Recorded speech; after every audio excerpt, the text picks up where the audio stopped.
Hello, everybody. Hello, everybody. You just came in. Oh, yeah, we got people here early. That's Oh, great. yeah, they're here Love early. They're that. listening to us. They're creeping in the background. Q&A. They're Creeping listening in on to our YouTube live in the background. Yeah, we were getting a little bit of active marketing done while waiting for everybody to come in. Nothing wrong with that, right? You know, got to keep the business rolling. Got to keep the people happy on the web. Excelente. Over on the interwebs. On the interwebs. On the interwebs. Fun fact, 80% of the internet is actually the dark web. Don't go there. Huh. Yeah. 80% of it is the dark web, huh? That's a lot of crap. Right on. Like Facebook and Gmail and, you know, that kind of junk. That's just that's like 20% of the internet. 80% of the internet, pages, everything. Dark web. Crazy stuff. And the rest of it, the other 20% is Amazon. That's right. 19.5% by statistical relevancy. You know, Wow. The fun thing about this is just to name out facts that nobody's like, you know, knows. Hey, load up Snoops. Let's go figure out if these guys are telling the truth. Oh, no. Snoops told me you're a big fat liar. Like when I said that Amazon's target market is a 27-year-old female. They're like, oh, where do I find that stat? Reed's like, my target market is a 27-year-old female. We have so much in common. I said that on the recording. It's live. Uh-oh. Yes, it is. Now we are in trouble. Like I so know why. Neil, you snorted too. I heard you snort. Yeah. Amazon and I are like this. We're like 27-year-old females. Oh, yeah. And if you hadn't noticed, my internet's working today. Yeah. It is. I'm back. I'm live. And it's the top of the hour, so let's roll, baby. Let's go. Top of the hour to you, mate. All right. For those of you who are here, welcome. If you're here for the first time, welcome. This is not always how it goes. Normally, we're more professional. Today, we're dialing it up a notch. I told Reed, it's like, we got to dial it up to a notch. I got my crazy shirt on tonight. Slap that like button. All right. So, wait a minute. Where are we? We're not live in here. This is Zoom. We can't slap the like button. Slap your screen. Let's go. All right. I want questions. I want to make this fun. I want to answer some things. If you're in here and you're trying to learn, then this is your chance. If you're in here and you're getting going, this is your chance. If you want to ask questions about anything, if you're making $5, you're making $500,000, guess what? We've done it all. We can help you. We've been doing this for a long time. We've helped all kinds of people at all levels of business and scale. And so this is your chance to ask questions. This is our chance to cover topics from Module 6. Correct. Which is hanging out right now in the Academy, in case you hadn't watched it and prepped yourself for this meeting. If you haven't, you should. It's really, really good one. Number 6. Yeah. It's a really, really good one. Well, let's talk about it. Tell me. Tell you. Well, see, number 1 is all about, well, not all, but a lot about branding.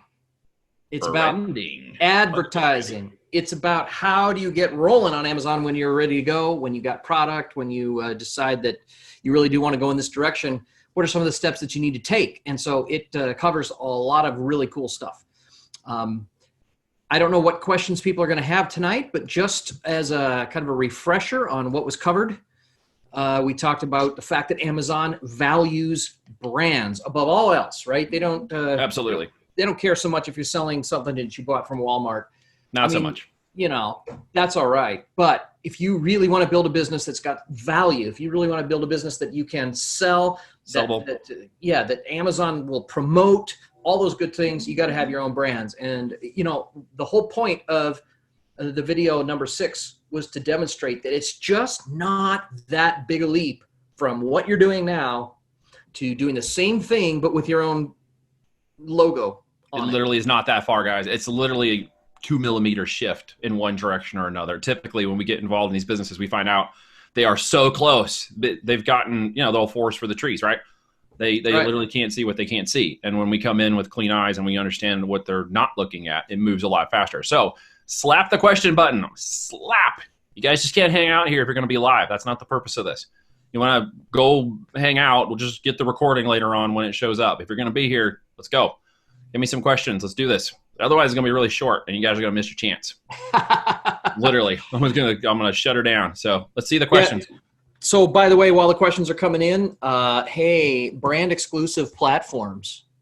Amazon does a lot of things with what they call brand exclusive platforms, which means that they've got a lot of goodies, a lot of interesting and extra stuff that lets you promote your products if you own a brand.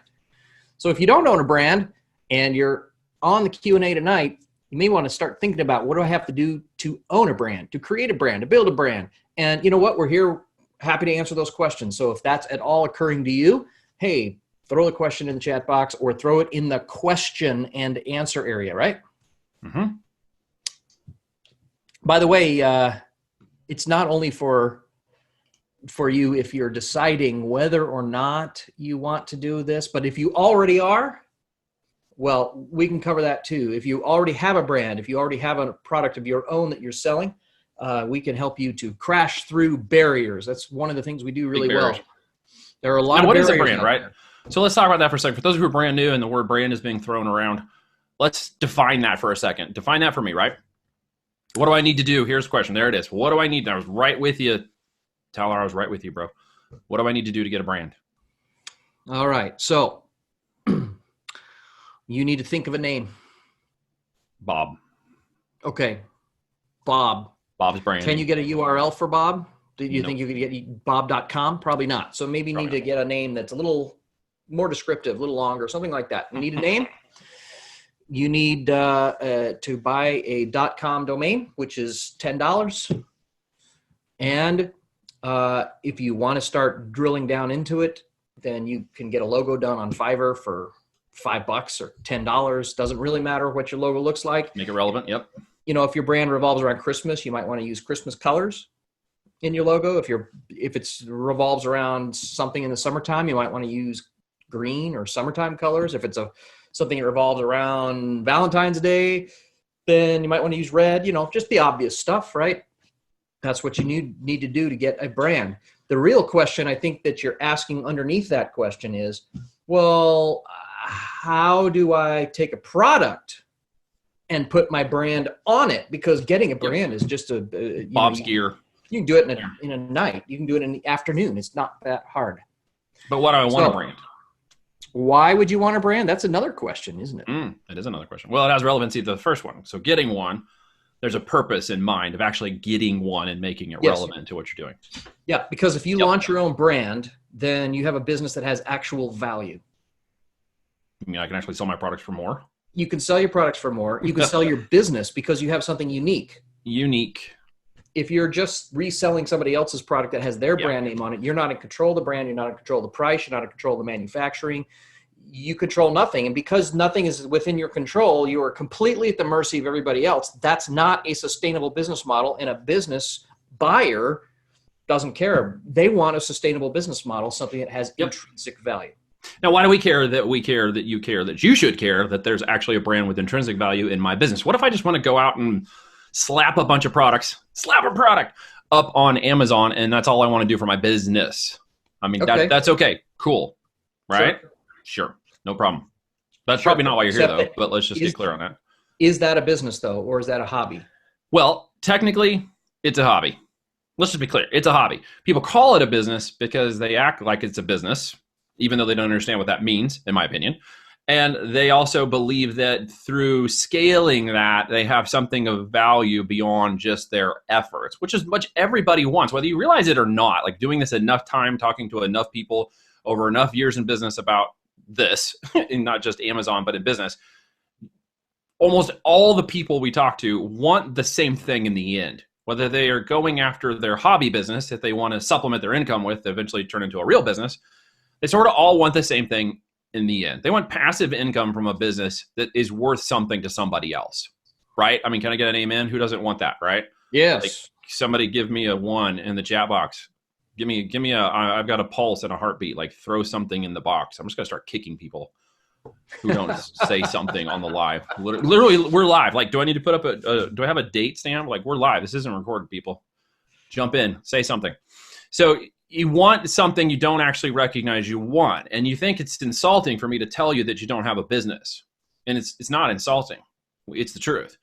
A business has a registration, has an ID, you pay taxes on it, it's its own entity, it operates as its own person, technically, and you are the owner-operator of said business, which has said value.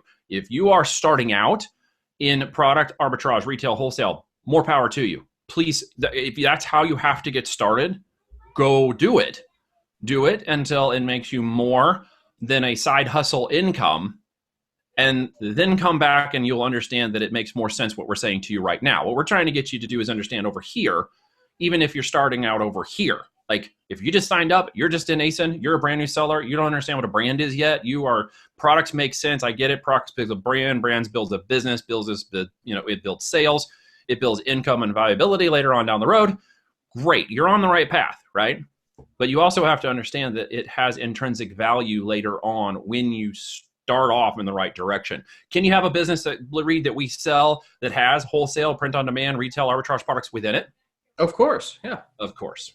But that can't be the main thing. If that's the main thing, if all you're really doing is being a middleman and you have nothing original, you're not doing anything that's unique or different, you don't have a following, you don't have customers that seek you out because you've got something that they can't find anywhere else. That's a really key phrase you just said.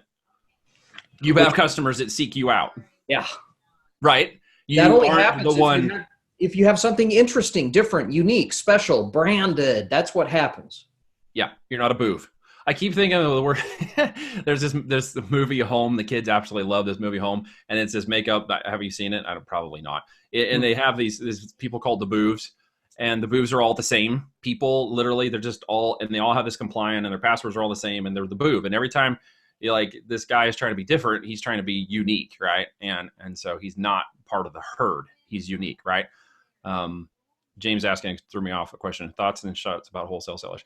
Thoughts and about wholesale resellers? Absolutely.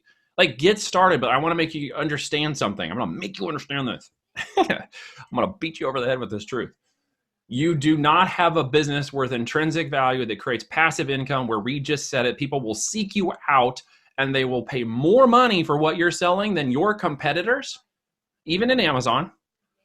If you don't have a branded business that's registered and is yours and has intrinsic value beyond just the products that are in it. Because so people don't buy the products, they buy the benefit of the products. And if your brand sells that benefit and they seek you out, then you have something. If you want to get started with retail, arbitrage, wholesale, print on demand, absolutely, please do. Go in the back office. Start with print on demand. Why? Because print on demand has the closest intrinsic value to what we're talking about and will get you started very quickly. If you're just trying to get off the ground and don't know what to sell just yet, you use ASINspector, you go in, you research products, you research trends, you look for opportunities in the marketplace to find products or sayings that are already selling, and you put a slight spin on them, and you get them in front of people on the print on demand and have them shipped automatically, and you start building a brand.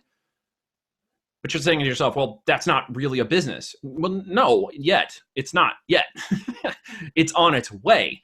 Because what happens is if you create that brand and you don't call it Bob's T-shirts, you don't niche yourself into a hole, right? Like I was talking about earlier, Reed, about, putting up your lemonade stand on a dead end street at a cul-de-sac. If you don't niche yourself into that corner, then T-shirts can become mugs, and mugs can become lampstands, and lampstands can become couches if you want, and they can become all kinds of stuff later on in your brand that has holistic intrinsic value that creates passive income where people seek you out and you have something to sell later on that's worth something to somebody else. So absolutely start with wholesale, start with arbitrage, start with print on demand.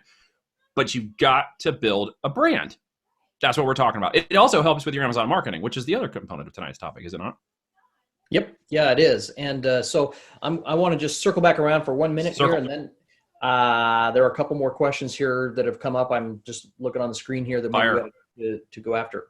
So in response to this question, what do I need to do to get a brand? Well, so really what you need to do is find products that you can order that come in such a way that you can put your brand on it. That's the way that most people get started, and that is called white label. Yep. And we talk about that in video number 6. You got to review video number 6, and it will tell you a little bit more about white label. Sometimes people kind of graduate from that up to private label, where they're having specific packaging done for the product. They're having the product itself have the logo or the name put on it, embossed on it, printed on it, something like that. So it's not just a generic product anymore with a logo slapped on it, but rather it's actually manufactured with that logo on it and so forth, and the packaging and everything else. And then you're starting to build a brand. So the short version is this: whatever product you're selling right now, whether it's wholesale, whether it's retail arbitrage, whatever, take a product, take a good selling product, contact a factory, contact a supplier, contact somebody that makes it and say, can I get that with my brand name on it instead of can I just get that? Right now, if you're doing wholesale, that's what you're asking. Can I get this? Pretty much. And the only difference is, can I get this with my brand on it? I mean, really, that's the only difference. And if you can just do that, you are starting down that road. But it's not unique. Back to the boom again. But it's not unique. It is unique because everything that you do about your brand is to position. You're going to give somebody a customer experience. You're going to follow up with them. You're going to be there after the sale. You're going to do all kinds of things that wholesale company can't do, won't do, whatever, because they're not geared up to do it. You're going to take better care of your customer, and that's why they're going to seek you out. It's because you have branded product, and it's behind the brand. There's a feeling of support and loyalty, and I love this affinity. Thing. I want another one, and I'm going to tell my friends about it. And there's affinity, right? That word, affinity. What does it mean? It means that you can sell a Honda as a Acura. Yeah. Literally, right? Because if you look at those brands, you find those are just glorified Hondas in an Acura with a slight bit of variation, right? So circling around then to the other question that was here, and I see more questions coming in. This is really good. Fire. Let's see. James asked, what are your thoughts about wholesale sellers? And I think we've talked about that a little bit. Excuse me. But the other thing to realize, my thought about wholesale sellers is you're 90% of the way there. You are already on your way. Yes. Yeah. What is the key component they're missing in that? It's the brand. Just stick the brand on it, get the brand in it, start selling your own version of it, get out there and compete against the products that you're currently selling. Yeah, absolutely. The reason that's great, the reason why that's great is because, if you got a product that's already selling well on the wholesale basis, there's a demand for it. You know what the product is. You can certainly go get one of those made as long as you're not violating some patent or something, which you No, you go into ASINspector, you find out who's selling it, you find out what price point they're selling it for, you get out the net calculator tool, and you figure your components, and you find out if you can make it profitable. That's what you do. Very nice widget that's in ASINspector. If you go in there, it'll actually tell you how much you can pay for that product and have it be profitable and maintain a good enough, healthy bottom line when you sell it. You'll make more money, by the way. You will. You control the product, you control the pricing, you control the manufacturing, you control a whole lot to that. And you have cut out middlemen. And by the way, if you're a wholesaler, you are the middleman. So you have a target on your back. Amazon doesn't want you. They want to go direct to the brand owner. So you become the brand owner, right? Yep. It is not wrong, to clarify. It is not wrong to get started with wholesaling, arbitrage, print on demand, or other tactics of selling within the Amazon marketplace.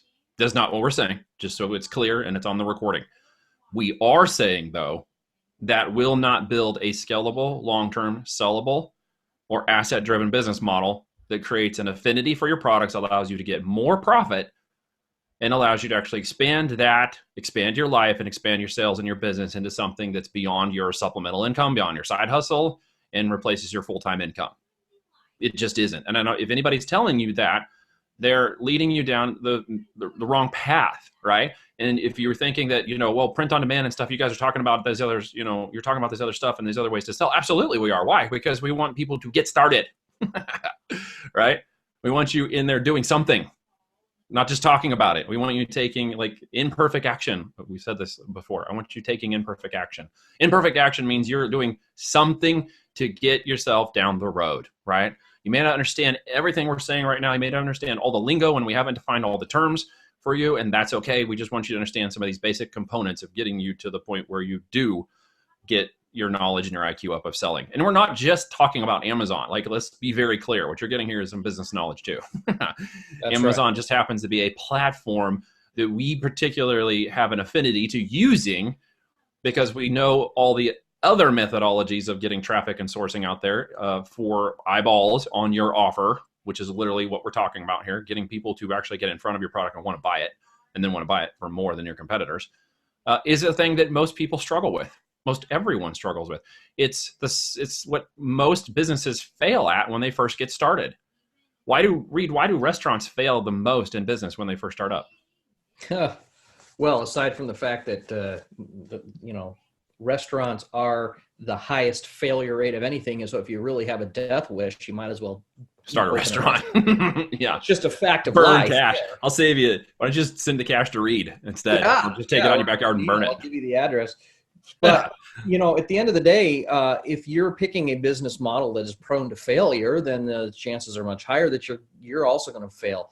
Restaurants have a notoriously difficult time failing, which is, by the way, why franchises were and are such a big thing. It's because they have built-in systems, they have built-in marketing, customer awareness, affinity, and brand loyalty. It's because they have that already before you get there. It's very hard to start from scratch and build that in a restaurant environment, and that's one of the reasons why many of them fail.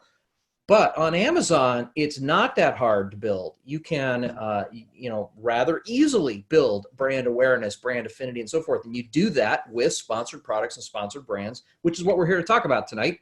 I got to hit one question here from Yvonne asks, when you have your own brand, should you carry liability insurance? And the answer is maybe.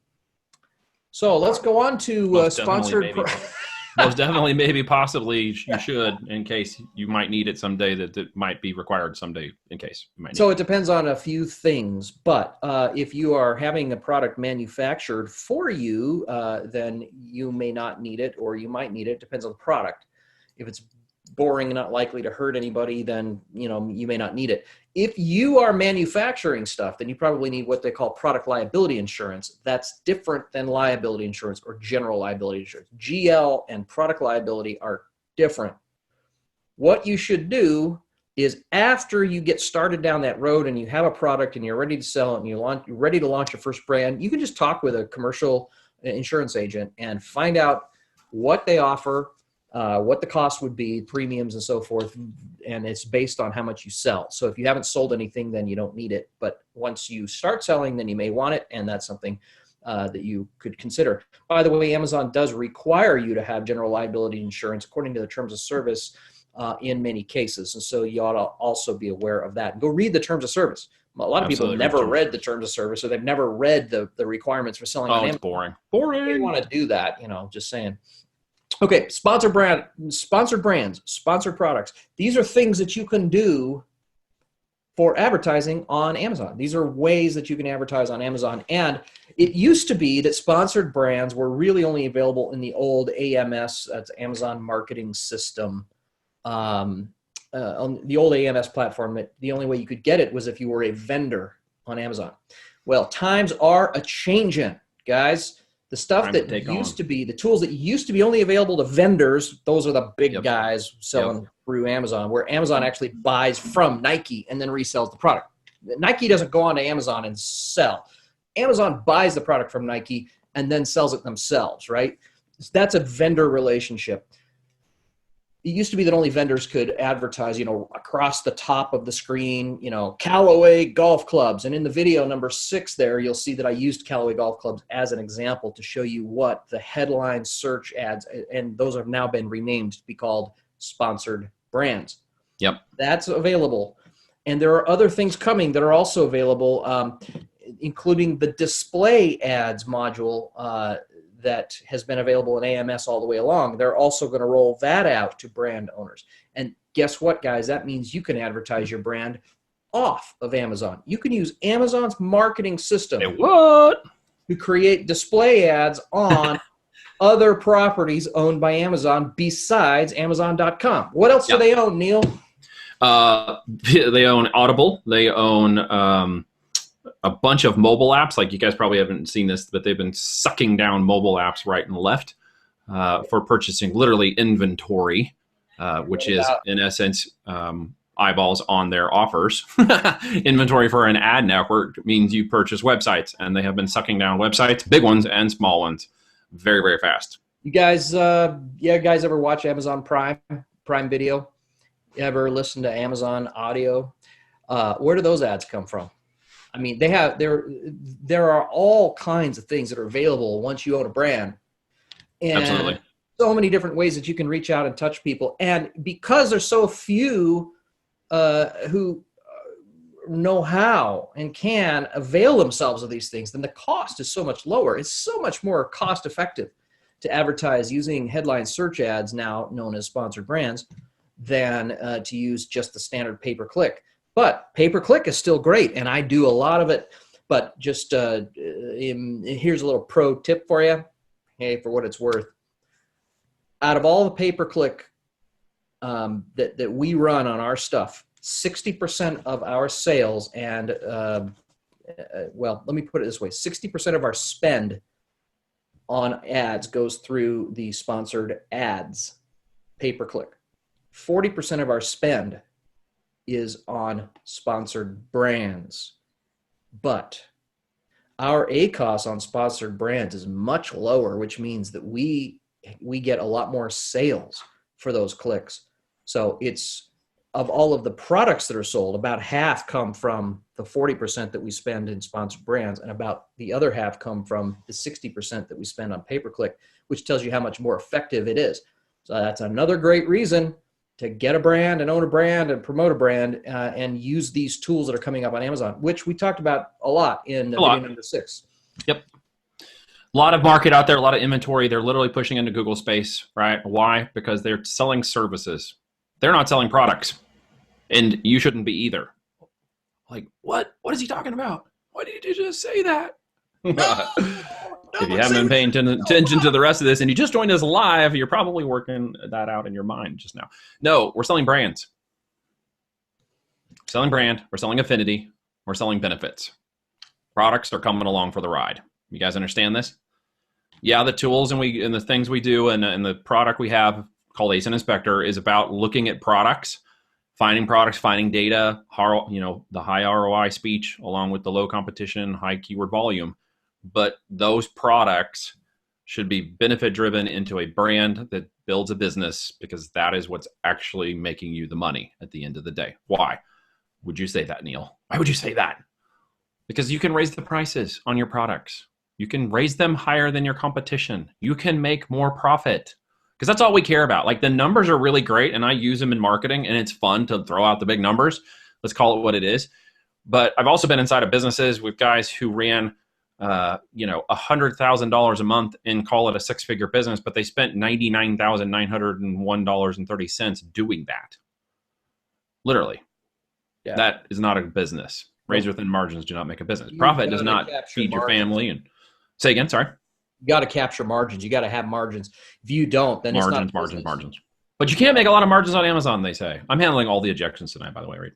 Oh, are you Mr. Objection Man? I'm Mr. Objection Man, because I hear him all the time. I get it all the freaking time. It's all that scarcity mindset kicking in. But you can't make enough money to live off Amazon, Neil. It's so crazy. Okay, so let me ask you something, Neil. What if you have a product that sells for $30 and you make a $5 profit on it at the end of the day? What happens if you raise your product price $5? What happened to your profit margin? It doubles. It doubled. It doubles. Yeah. And guess what happens? You spend it to buy more brand affinity. You don't pocket it. Yeah. Take the extra margin and you use it to push your brand out there even more. Push your brand out farther. Don't put it in your bank account and go buy a Ferrari and stand in front of it and look like a douche. So James is asking a question out here. Do you want to answer this one? Yeah, I do. Are you saying you can launch a product successfully using only sponsored brand and pay-per-click ads? I'd never said you can launch a product successfully using only those things, but you can. But you can't. I didn't say you should. Do it. I'm just telling you that the 4 products that I launched in the last 24 hours have no reviews. I'm not giving any away. I have no family and friends list. But I did register the brand and got that all ready to go months ago so that I can start out with sponsored brands, headline search ads, pay-per-click, and the whole thing. Let me ask you something. Neil, I know math is your strong points here, so I need you to just focus on this for just 1 second. Are you making fun of me? Because that is not funny. I'm not making fun of you. No, I'm being dead serious. I want to ask you a math question. Oh boy. Hold on. I got my calc over here. Let's go. Okay, ready? Ready. 2. The answer is 2. If I have a product that sells for $30 and here's the wrinkle. Mm-hmm. And it cost me $20, including the cost of the product and everything on Amazon. So I got a $10 Full cost goods, gross fully profit. loaded. Okay? Yep. Cost me Gross profit, $20. Got it. And I give one away. What did it cost me? It cost you the cost of the products purchasing at your cost of goods from Yes, the supplier. correct. Yeah, $20, right? $20. And what if I don't have those wonderful margins? What if my margins are more like 10%? And so now it's going to cost me of that that $30 product, it cost me $27 to get that delivered to the customer and sold and everything. So now I'm pocketing $3. What did it cost me to give one away? $10. 27. It's 90%, right? 90%. Yeah. All right. What if instead of giving away a product, what if instead of doing a giveaway campaign and worrying, what if instead you took that same $20 to $27 and you used it to run ads? Instead of giving the product away, you're selling the products. You're actually getting the money back from Amazon. So let's say, for example, that on a $30 product, after it's all said and done, Amazon sends you $22. Okay. And your product cost was $10 or whatever it was. You got $12 of profit in there. Well, what if you spend that $12 on running ads to sell that product? Guess what's going to happen? Pro tip. All right, we're going off. Thank you, guys. We'll see you all later. We're moving on. Live stream is kicking off. Boop. Sorry, man. Okay. Oh, we're still here. I'm going to finish the thought. Oh, here it comes. It's actually cheaper to run ads at a high cost than it is to give the damn product away. And pretty much. Or to worry about all that stuff. Or the mechanics. Setting up a program of giveaways where you're giving away 10, 20, 30 a day for 10 days or whatever that a lot of gurus out there tell you to do does not have the same overall effect. Because once you have ads running, not only are you spending less money to sell the product right out of the chute in most cases, but you're gathering data that you can't get any other way. You're literally buying information and selling a product at the same time. You're getting 2 for 1. There is no better deal. You can't touch that with anything else. That guess what comes in behind it? Help launch. And so, Reviews. James is saying, what have you build an audience on Facebook with ManyChat, a launch audience? Okay, you can. There's certainly ways to do that off Amazon. And once you have a brand, that becomes much. Once you know your target audience, you know their target affinity, you have them locked into some degree, you know the product and the niche and the audience pretty well, and you have built a brand around it, those kinds of activities will pay out tenfold because you have the right offer on the right eyeballs, meeting the right benefits. What I see people doing is going out trying to do all of those mechanics, literally. It's not strategy yet. Call it what it is. It's just mechanics of building audiences and Facebook ad campaigns and these other things off Amazon, attempting to affect their on Amazon brand that isn't established yet.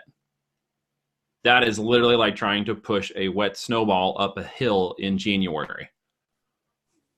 It's not going to work. Right? And so those who are teaching that, they're not telling you the truth. The truth is they've built brand affinity, they've built brand audiences, they've built a following, they're putting a product in front of it, and then they're able to show you those results. We know the guys that run the chatbots. We're good friends with them. In fact, the guy who runs one of the best chatbots you'll ever use, and I recommend, is SellerBot. His name's Paul Harvey.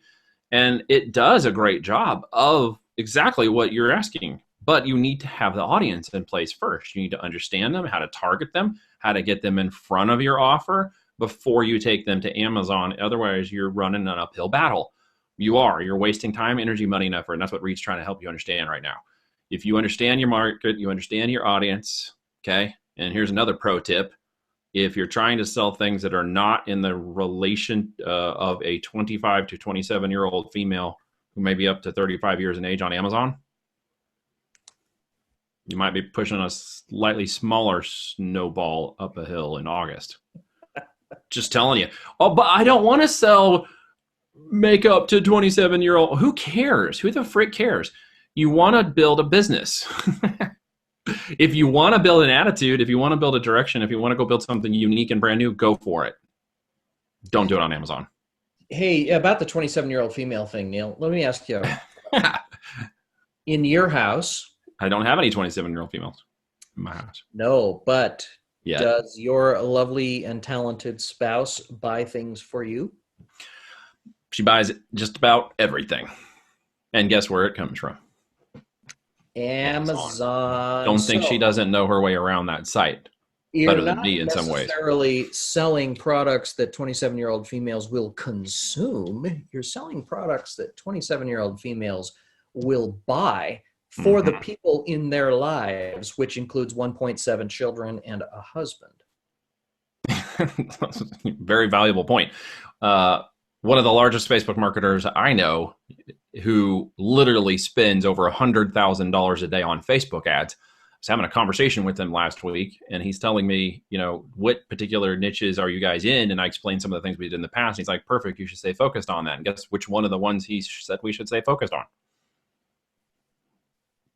Any guesses, guys? Anybody can think about what Reed just said and come to the conclusion there? Throw it in the chat window. We'd like to see your answers. I'm curious. We'll see what some guesses are. In the meantime, we got another question. Yes, we do. What's the reason why a product on the 10th page is pulling in big revenue? Does pay-per-click or sponsored ads mean the buy box is not as important to generate big revenue? Ooh, that's an interesting one. So let me ask a question. Let's see, this one comes from the lovely Yvonne. Hello, Yvonne. Yes, hello, Yvonne. If you're selling your own product, it's your own brand, and you're the only one selling your own brand because you haven't licensed that to anyone else on planet Earth, then what percentage of the time will you win the buy box? Yeah, 100% of the time, all of it. You're going to have the buy box. Nobody's jumping on those answers yet. They're fumbling over. I see Samsung Galaxy S7 Edge is here tonight. Nice to see you again.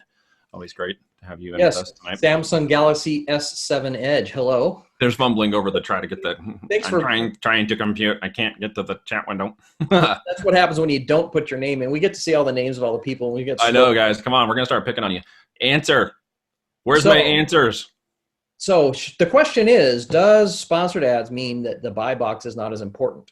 Well, look, if your product is not, if your offer for a product is not in the buy box, let's say that you're selling, I think I used this music stand thingy that's behind me as an example. If you're selling one of those and there's 15 other people selling the same exact product, you're going to have the buy box only occasionally. So if you decide to run ads, then every time yours is in the buy box, your ad will run. And when you're not in the buy box anymore, your ad stops running. So just ask yourself the question, does Amazon want to make more money or less from you? And if the answer is, oh yeah, they want to make more money from me, which is the right answer, then you'll notice that your rotation in the buy box increases dramatically if you're running pay-per-click on somebody else's product. But having said that, if you own your own brand, you own your own product, it's 100% buy box saturation. So at that point, you're going to run your ads all the time to a buy box that's active that you own, basically. And when you do that, the buy box is not as important to generate big revenue because you already have it. And so the buy box worry literally comes back to one of the other selling tactics, literally. So just to be clear, what's the root cause of that question? I'm afraid I'm going to lose the buy box and not make my money because I'm afraid that I'm not going to win the buy box for my particular product. I'm going to have to lower my price, which is going to hurt my profit margin because XYZ has occurred, right? Yeah. So stop. Be clear where the root of that's coming from. Like, Yvonne, not to pick on you, I'm not meaning to do that. What I'm making sure you understand is you can't win the buy box that much of the time unless you're registered with a brand and you can own it as much as you want at that point. Literally, you own it all the time. So when you send in your paid traffic, guess who's winning? Now, the first part of her question, Yvonne, the first part of your question was, is this the reason why a product on the 10th page is pulling in big revenue? Okay. When you see a product on page 10 for a certain search term that's pulling in huge revenue, you can guarantee bet that that product has a different keyword that it is on page 1 for. Ding. See, that's where it gets really kind of weird for people, right? It's hard to actually understand that until you understand what Amazon is doing first, right? Which gets back to the A9 algo conversation we had last week. So go check that out, right? That's right. So if you got a product that, let's say, is on page 10 for a certain keyword, but you see that it has huge revenue and it's selling lights out, selling tons and tons of product. All right. Well, you're not looking at the best keyword for that product. You're looking at a keyword. That's right. And most products rank for hundreds of keywords, but they're on page 10 or 20 or 30 for a good portion of them. If you want to make a lot of money, you have to have your product rank for keywords that are really relevant, that are highly matching to your product. Okay. If you do that, then for those keywords, when you pull them up, you'll see your product is on page 1. If you see it on page 1 for multiple of those really good keywords, then you don't care if it's on page 200 for some crappy keyword. Won't matter. You're going to be making tons and tons of money off the keywords that you are relevant to. So that's the main thing. It's not the buy box that's the issue. No. It's the keywords. It's the keyword in the algo. Neil, let me ask you, on Amazon, how do you find out what keywords convert the best and are most relevant to your product, sir? You start by typing them into the search box, number one. And once you get those results, if you'd like to use ASINspector to help you go a little faster, you can actually go into the tool for those results. You can go to the Brainstorm Discover a Niche Finder, and it will tell you the rest of the highest relevancy keywords for that particular niche that you're searching in right there.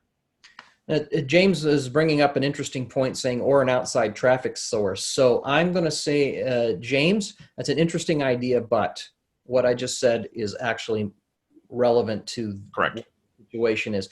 If, let's say that you're selling, behind me I have a Gibson Les Paul guitar. Let's say you're selling a Gibson Les Paul guitar. Okay. What's your primary keyword? Gibson guitar or Les Paul guitar. Okay. Now, what if somebody types in the word electric guitar? Maybe the Gibson Les Paul is not number 1 for the electric guitar. Okay. And you can run all the outside traffic you want on the word electric guitar, but that will not necessarily convert. It will not necessarily cause that ranking to increase or be better. But anybody and everybody that types in the word Gibson Les Paul guitar is looking for that and is going to buy that. In other words, the keyword that it's most relevant for, it's going to be ranking and they're going to be selling a lot of stuff. And if you go find if you go look at a keyword like just a generic one like electric guitar, then, or rock and roll guitar or something that's not specific to your product, it's just more general, that product might be on page 10 or might be on page 11 and still doing a lot of revenue because people who look for it use a different keyword. Pretty much. It has nothing to do with outside traffic. It has to do with the person. Like, we name things, we say things. Here's a quick example. Soda pop in the Midwest might be Coke on the East Coast. Like, you got to look at that and you have to understand where people are coming at that product from, not just culturally, but in terms of location as well, right? And then you have to determine benefit-driven language that may be leading that product to the top end for some of those keywords where you are searching off of a different direction. Why? Because we're typically biased in our views, in our culture, in our worldview, and we typically go at things, especially searches in Amazon and products, from our own worldview, our own angle. The challenge here in the mindset shift that Reed's just talking you through is to get you to start thinking like the other people who are going for these kinds of products. If you start to put yourself in their shoes and think like them, then you start to enter those keyword searches and start reversing those into the system. Then you start seeing things appear that you didn't notice before. They will just pop up, right? Yep. So Lionel has a question for us. Hey, Lionel, welcome to the call. Before we hit Lionel's question. Oh, we got one more? Yeah, just James has a follow-up. He's saying, would you pass up a keyword such as Gibson electric guitar for a more specific keyword such as Les Paul electric? Oh, do you have to pass up a specific keyword? That's probably, do we have to pass anything up? No, but we would bid lower. Well, in the PPC world or in the organic world? There's two different sides to that question, right? Yeah, for organic, I would definitely want to include that in my listing and so forth so that it would organically rank. But I'm going to bid a higher amount for Les Paul. Yep. then I'm going to get bid for Gibson, because Gibson has lots of guitars. Yes, but Les Paul, there's only 2 brands that sell it: Epiphany, which is a Gibson product, Epiphone. I call it Epiphany, Epiphone. Yep. And Gibson itself. Those are the only 2 that are able to sell a Les Paul. So if I'm looking for a Les Paul, if I'm a real rock and roller and I've got $1,500 to spend and I really want to get a great guitar, I'm not going to just type in Gibson. Because you're know going to what I want. I'm going to, it's the narrower, more descriptive keyword that I'm really going to go after. And when you start talking about that, you start getting into more of the theory. But the real thing is, if you run the ads, if you spend some time and some effort doing that, you will pull the reports out of Amazon. The reports will tell you what people actually search, which words they actually click on and buy your product. And that information is huge. Very. Why? Because you can have a product that has thousands of keywords that it can rank for. And those thousands of keywords are, it's an 80-20 rule, like anything is. 80% of those keywords are going to be lower search volumes, right? Yeah. 20% of those keywords are going to drive most of your sales. Almost wouldn't believe it. I was doing some keyword research yesterday on a product that we're preparing to launch. Coming out of my research, I had over 850 search phrases that were coming up as being highly relevant to this product.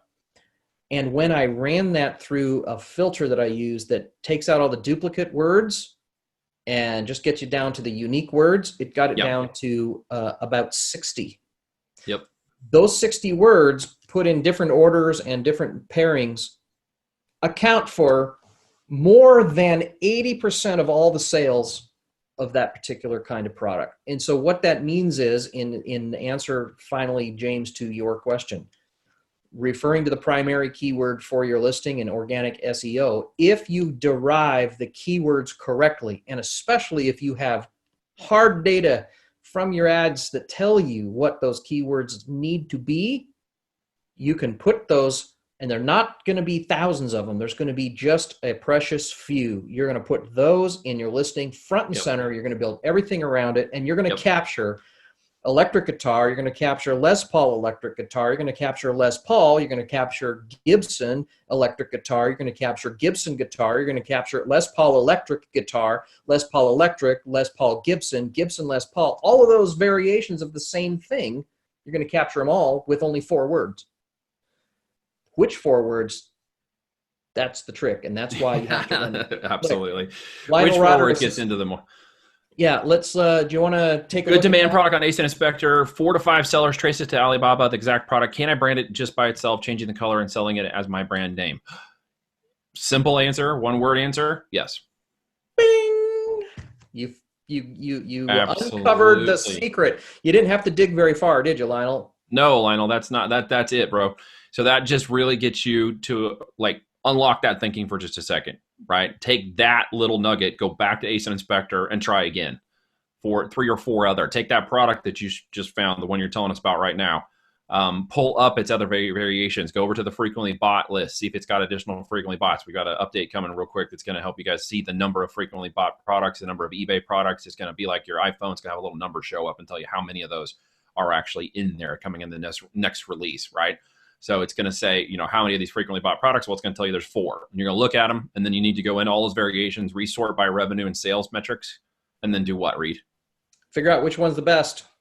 And start there, because those have variations, and that's your first product out the market. Yes, absolutely brand it into your business. And you don't even need to change the color. You said change the color or sell. Color is just a variation of one type of variation. Look, back in the early days, there used to be this scale. Okay, it was a kitchen scale we saw. And Yeah, I remember the scale.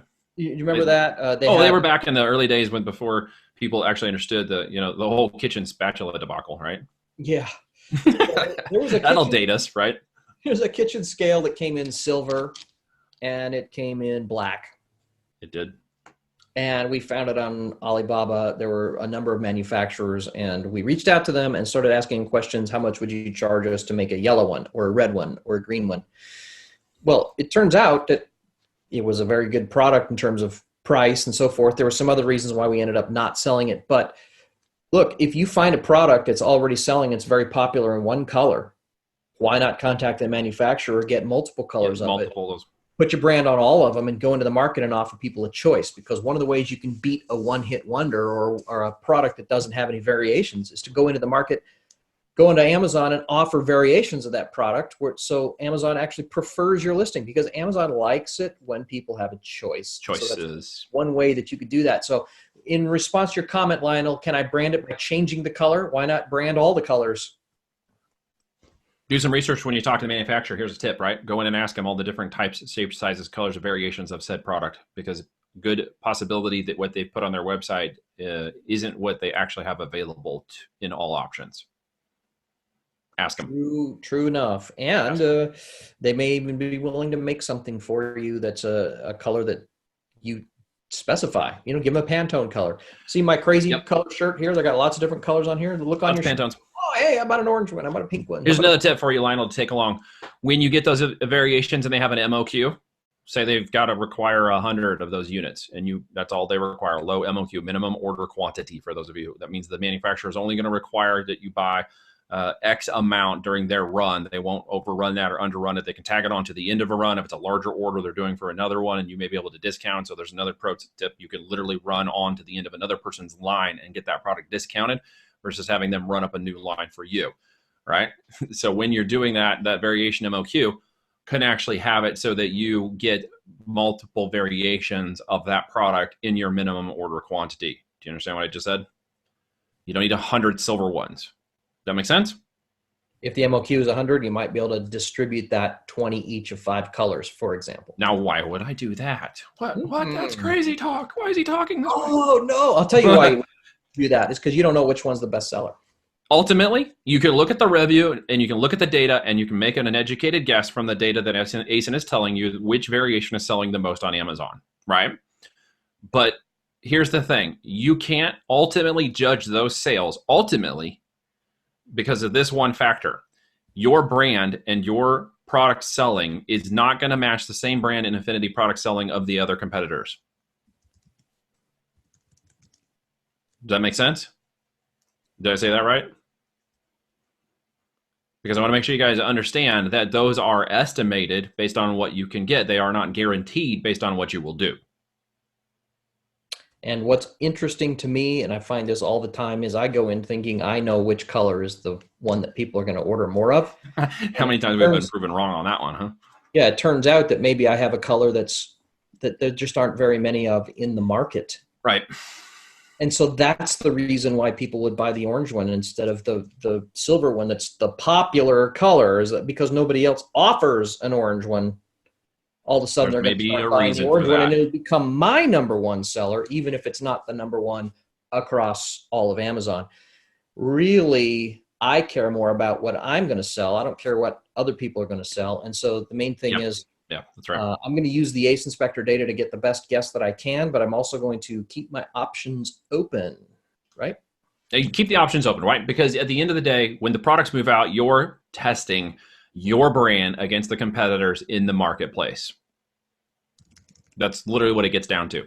And to ensure that we put on our big boy panties for a second, there is no guarantee on any of that. There is testing low quantities, testing variations. Find your winner before you scale it. Like we've told so many people in the past, we're telling you right now, don't dip into your kids' college fund to make a mistake, please. Don't do that. Yeah. Okay. Yvonne's back. How long do you get a product to generate revenue before you lose it or rather drop it? Interesting question. Lose or drop. What's a losing product look like? What's a losing product look like? At the end of the day, a losing product is one that does not self-liquidate. Right. It earns you every time you sell one, you get back less than what it cost you to sell it. That's the simplest answer right there to your question, Yvonne. If it is selling 3 units a day, but you were like, it has to sell 10 because I've got to buy that new pink Beamer, who's got the wrong expectations here? The pink Beamer or you? Right? So if it sells 3 units a day and you know, that's what it's going to do, that's all it can do maybe for you in that brand, at that level, with that product, with that variation, with whatever you've put together, But I see the other ones selling 50 a day. It's my fun voice tonight. No, that's your Gaffigan voice. That's what that is. It is my Gaffigan. It took long enough for you to... I knew what you were doing. I just had poked fun at you about it yet. It's the nicest sarcastic voice that I can put together, and he does it very well. Yes. Why is it not selling 50 units a day? Well, I think that the spirit of Yvonne's question is to generate revenue. Like, life-changing revenue. Like, what if you put a product out there on Amazon and you give it 6 months and it doesn't sell a single unit? There's some other thing going on. If you follow the process and you didn't try to put out some sort of voodoo magic stick from Australia that you decided would be fun, maybe a rain stick or something, and you just totally foobarred the process and haven't listened to a thing we said or watched any of the videos to this point in the Academy or on live, then yeah, that's probably what's going to happen. You're not going to make any sales at all. You're going to liquidate it another way. Learn before you burn your cash. There's a fascinating learn before you burn your cash. Yeah.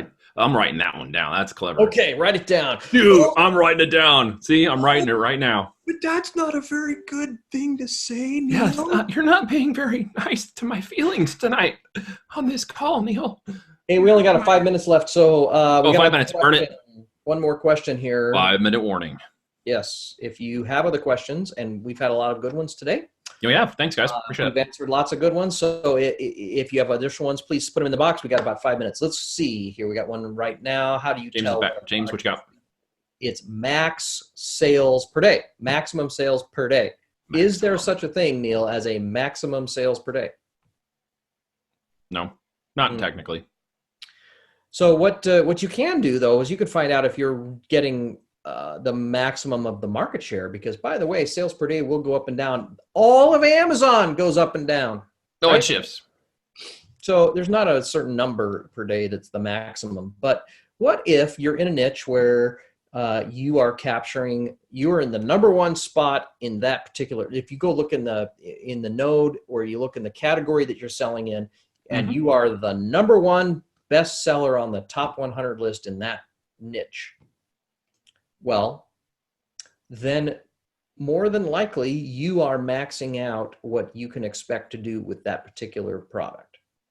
It's not going to be a certain number of units per day. It's going to be a certain number of units compared with all of the other products. And like during the holiday season, that will be a much higher number. And during July, it'll be a much lower number, generally, on Amazon. So, Yvonne says that we have to laugh at somebody's expense. I hope we haven't hurt your feelings. No, we're not laughing at you. No, we're talking. No. You know, we started out. I got to tell you myself how we started, just so that you can. No, here comes the story. Do I turn the recording off so this doesn't? Yeah, you need to hit like pause. Hitting pause. No, you need to hit like garbage to throw this whole thing in the trash. Which one are you going to tell them about? Because there's many stories. No, I'm kidding. This has actually been a good one. So Yvonne, where we started was we didn't have very much money, but I had a contact at a company that manufactured a supplement. Oh, the S word. You said it. Yeah. And I had no desire to sell supplements, and I don't sell supplements now. But when we were very first started, the very first product that we could get our hands on was a product that was left over after somebody else ran a bunch of product and then didn't run. Yeah. And then they picked up and they paid for most of the order. And then there was a 300 units of this particular fat burner left on the shelf. Fat burner. I wondered which one you were going after. Yeah. Do you remember that? It was the one with heck yeah, dude. So they had 300 of these things sitting there. They'd been sitting there for 4 months. It's an expiring product, right? Absolutely. For another year or so. Gotta sell it. They were going to literally throw it in the trash. My buddy says, hey, I hear you're wanting to sell on Amazon. If you want these, he says, I'll practically give them to you. He did. He gave them to us for ridiculous pricing. It was 50 cents a bottle. We paid $150 to sell somebody else's product on Amazon to learn how. We literally slapped a label on that son of a gun from an overrun. We printed up a label and put it, we kind of ripped their label off and put our label. So we didn't do it. We had the manufacturer do it. Yep, he did it for us. But we put our label on somebody else's product. And I went down there and picked up 300 of these things in a few cases. Product hacking. For $150. So what I'm trying to say is, Yvonne, we've been in a position where we're selling other people's products. We've been in a position where we're trying to do wholesale and retail arbitrage and drop ship and distribution model on a mass scale. Absolutely. Working through a distributor or trying to get exclusive or non-exclusive contracts to sell products. We've done our own brands. We've sold in just about every place on Amazon you can sell, including things like food and health and beauty and some of the harder ones to get into. We've sold product in those places. We know what it takes to do that.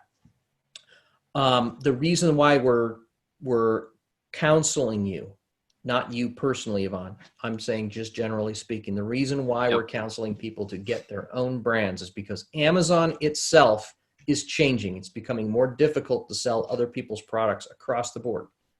You're going to want to add to your repertoire of things that you know how to do. And I'm trying to motivate you to see that and want to do it. I'm not trying to put down what you're already doing. Use what you're doing. Yeah, learn from what you're doing. Use it as a way to understand the fundamentals. And then when you're ready and you really want to turn this into something fantastic, that's when you start looking at, okay, I'm going to start building a brand. I'm going to get serious about Amazon. Amazon wants professional sellers. They want people who are going to own brands, sell brands, produce unique or interesting or trending products under good quality brands and take good care of customers. If that's what you feel like you want to do, then learn from what you've already done and learn from your mistakes and learn from our mistakes. Please. Yep. Because we made some dumb ones, and that was just only the one. I was laughing at 3 or 4 I thought of before you mentioned that one. There's 3. We'll keep telling stories as we go along because we got more dumb ones. We have a lot of stories to tell. Well, we went and played in a lot, and we burned a lot of capital, and we failed miserably, which is why we can sit here and confidently tell you these things, because we have burned cash, we've burned capital, we've hit buildings, we've run into walls at 100 miles an hour, and we don't want you to do that. We want you to learn. We also want you to try. And we want you to be willing to fail up, right? Not fail out of the game. Please don't fail out of the game completely. So don't do dumb stuff that's going to cause that. So in summation for tonight, all right, there's opportunities for Amazon marketing when you're branding. There's opportunities for growth, SEO and organic, PPC and search paid traffic. There's opportunities to scale a business through the affinity creation of a brand that can increase your products and you can increase your profits.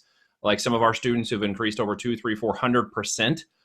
Per their same product, same unit, same competitive niche, they were able to increase their product pricing by that much when they took on some of these strategies. Okay, so we want you guys to get to the position where you have the capability, the knowledge, and expertise to do that. So you actually create a business that profits you, not just Amazon, like all the fear and worry that all my money is being sucked up by Amazon, right? That you actually get into a position where you make money, right? Not just a little bit of money. You can make a few money doing this. That's the truth, right? You need to get out there, get started, get your brand, get moving. So we're going to wrap this up. It looks like we might have one more question. Let's call it the last question. 2 minutes on the last question, Reed, and then we're going to wrap it, guys. Okay. Well, which one should we do? Looks like we are. Let's see. What if a product was ordered under my brand and the manufacturer does it? Okay. If you find a manufacturer is selling your brand, like for example, you created your own brand, your own intellectual property, and you have it properly registered on Amazon, you can do to them what I almost hesitate saying this because we're recording this. Don't say it. Okay, you can do to them what has been done in the past by other people. Alleged people. You can use your brand registered product to go to Amazon and file a complaint about somebody using your intellectual property. And if you do that, Amazon takes that very seriously and will investigate And the results of that investigation might include getting the other seller of your product shut down, or at least get them off of your listing. But you can't do that if you're one of 15 people selling the same dang thing. You can only do that when you have a product that's your own brand. It's kind of why we keep telling you all the goodies, all the awesome stuff, all the ways to deal with problems that come up on Amazon. Yep. If you start with the brand that you own, all of those things become so much easier, faster, better, more, and bigger. Certainly worth more later. And if you don't do that, then it is the failure to do that that causes you to end up in a situation where you have a manufacturer that's competing against you. It's because you run into troubles every weekday and month, as opposed to every 8 to 12 months, you might run into a problem. Yeah. Literally. So, right. Somebody just asked this question earlier, and I'll end on this note if you don't mind. So I want to move on to the evening and say goodbye. Thank you for your guys' time tonight. But at the end of this, when you want to run this business correctly, when you want to build it to the point where you could sell it, when you want to see revenues and you want to run products for long term, and you get past some of the mistakes of doing dumb stuff like slapping labels on supplements that aren't your own, the products will continue to work day, week, and month after month after month after years after years. Yep. With very little effort. Once you get them years. set up, they just keep going and going, and you just add to it and add to it and add to it. So that's how you scale. You don't scale by individual products, you scale by brands. So we'll cover more of that as we go along. Guys, appreciate it. This has been fun. You actually got some questions. This is the point of showing up, is to ask questions. So don't just come hang out. I mean, that's fun and all, and I love you guys, but ask questions. That's what we're here to do. So I'm going to keep pushing you for that. I don't want to be the only topical conversational person going on. Neither does Reed. We're here to answer the questions for you. We don't bring these Thursday nights up, just so we're clear. For those of you who are watching on the recording later on, you want to come join us live, because that's where your value in all of this. That's why we're literally doing this for free. This is not part of ASINspector, the program that you're a part of when you are watching these live Thursdays. You are paying for the software. Everything else you're getting in your questions on Thursdays and your comment in the back academy is not part of that. Let's just be very clear. We're just bonusing that, guys. We want to see you be raised up, and we want to see you be good sellers, and we want you to use the tool, of course, and we want you to find great products. We want you to go like Lionel. Be like Lionel tonight, guys. Lionel's on his way. He's got it. He's on his way to finding a product he can take out to market. Be excited for him, because that's a good step in the right direction. So anything else for you, Reed, tonight before we close it down? Nope. We'll see you again next Thursday night. Same bat time, same bat channel, and look forward to it. All right, guys. Have a good evening. Take care. See you later.